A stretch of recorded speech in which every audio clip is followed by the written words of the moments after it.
Dr. Dedrick, thank you for joining us today. I truly appreciate your willingness to share with us and our students your views about different methods of inquiry, different methods of research. And on that note, what's your view of mixed methods? Well, I see what I do as research, and research as a way of knowing about the world. And the world is complex, and we need multiple methods to better understand the world. So I don't make those distinctions, I think, as clearly as some of the new journals out there on mixed methods. So there's a lot of variability within the qualitative paradigm, the quantitative paradigm, and what's now being called the mixed methods paradigm. So I see these as all different ways of better understanding the world. What are the key aspects of mixed methods? Well, let me give you an example from my perspective of a study we're doing where we're looking at stress and coping of high school students. And we're trying to get into their heads and into their hearts and figure out what are their stressors as they move through high school and how do they cope with that. So in order to do that, we conducted close to 50 focus groups, individual interviews with the students. And we also did focus groups and individual interviews with the parents and then the teachers of these students. And we listened to what they said, we transcribed their words, and we sat around a table with people, researchers with multiple perspectives, trying to figure out, well, what are they trying to tell us? And we took the responses and started putting them into some structured instruments, some questionnaires, so that we could distribute to a larger group of students. So I think the methods work well together, and we're in the process now of analyzing the quantitative data, and then our plan is to come back and continue to do focus groups and individual interviews, not with the same students, but the same type of students, to see how do they react to what we've found, and continue to engage in this process of understanding their stress and their coping methods. Sometimes my students want to know and trying to make decisions about the method to use. They want to know about the differences between mixed methods, qualitative and quantitative methods, and what are the key differences? What are the key strengths of each method?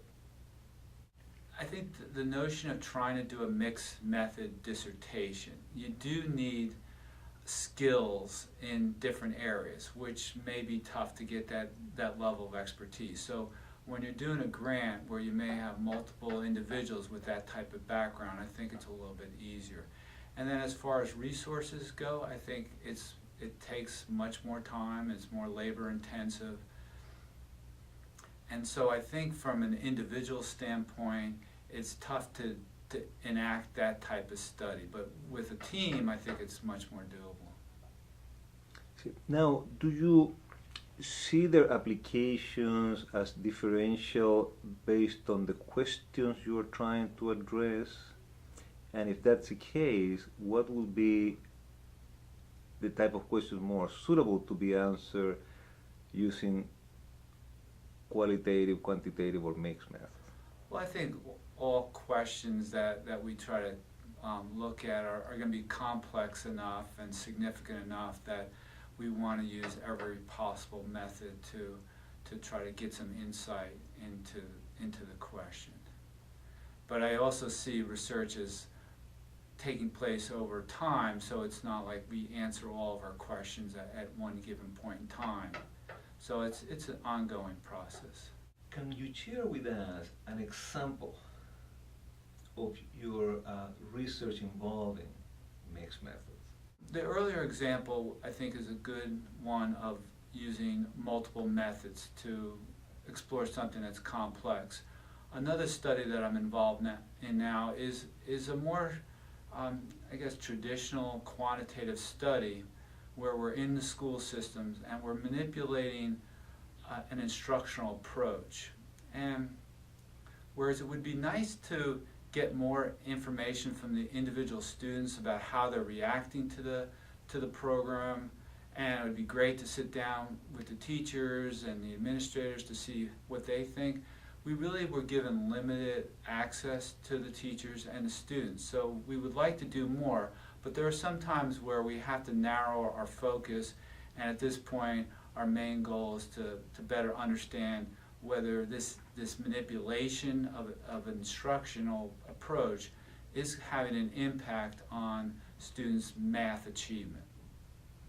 So it is more narrow, but there are the practical realities of doing research in schools that not everybody will want to sit down with you, and there sometimes isn't the time during the day to even do that. Sometimes when students think about doing the research and they think about doing qualitative research, the question about marketability, meaning will this issue of doing qualitative research have an impact on my chances to secure employment after graduation, comes up. What's your opinion about that? Well, I think in thinking about the job market, I think you have to be true to yourself, and you can be aware of what job applications are looking for as far as quantitative skills or qualitative skills or mixed methods, but there will be a time where, or a position where they will be looking for someone who's solely focused on qualitative methods. And so if you have a quantitative background, that may not be an asset to you. Now there may be another job where they are looking only for quantitative methods, and so your qualitative background won't serve you well. So I think it's tough to forecast what the job market will be like across all the different types of universities you have out there. So I think you have to be true to yourself. Is there something that I should have asked you and I didn't? Is there something that you would like to add? Well, I think if this is brought up in the context of doing research, and for people who want to do research, it's something that it's a process, it's enjoyable, it's creative. If we read our journal articles, it may look like research is done a certain way, but what we do as researchers is a lot more complex than what we see in the article, which might imply that step one we do this, step two, step three. So it's much more creative, and it's a much more enjoyable process. That's why I've stayed in the area.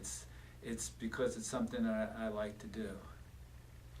I see. So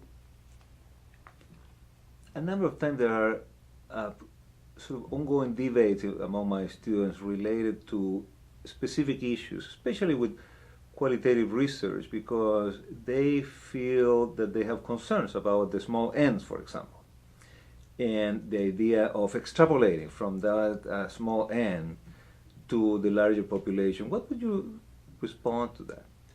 Well, when I was in graduate school 30 or so years ago, we had these debates, and mainly debates came from people who were trained in quantitative methods, and they were trying to use criteria that they had been trained with and applying it to the qualitative methods. But I feel like we've moved so beyond that, that to me, and even in quantitative research, we have N of 1 studies, we have multiple baseline studies. So I feel like we've moved to a new region, new territory. Very good. And so the other question that I usually hear is the issue of course, we talk about the end, but it's the issue of generalizability. And so how generalizable are qualitative studies, for example? Well, when I read a qualitative study, I look at it from the standpoint of does the message, does the story ring true to me? And I'll take away from the study what I feel connects with me. And in order for that connection to be there, the researcher has to be a good writer, present it clearly, and it's just a different type of generalizability than what quantitative researchers might be thinking of. That is, having a population and randomly selecting from a population and making inferences to a population. It's just very different. But I think it's that whole ringing true. If the story is detailed, written clearly, I think as a reader you'll say, this either does or does not connect with my experience. Now, in qualitative research, we understand the active participation of the researcher. In quantitative research, sometimes you suggested that the researcher should be blind to the situation, should be, in a sense, control, as opposed to be part of the experience. What's your opinion about that? Well, from a quantitative standpoint, when I use that label, there is that variation. So if I think of an experimental manipulation, that might be characterized as quantitative. But a survey study, a questionnaire study, is also falling under a quantitative paradigm.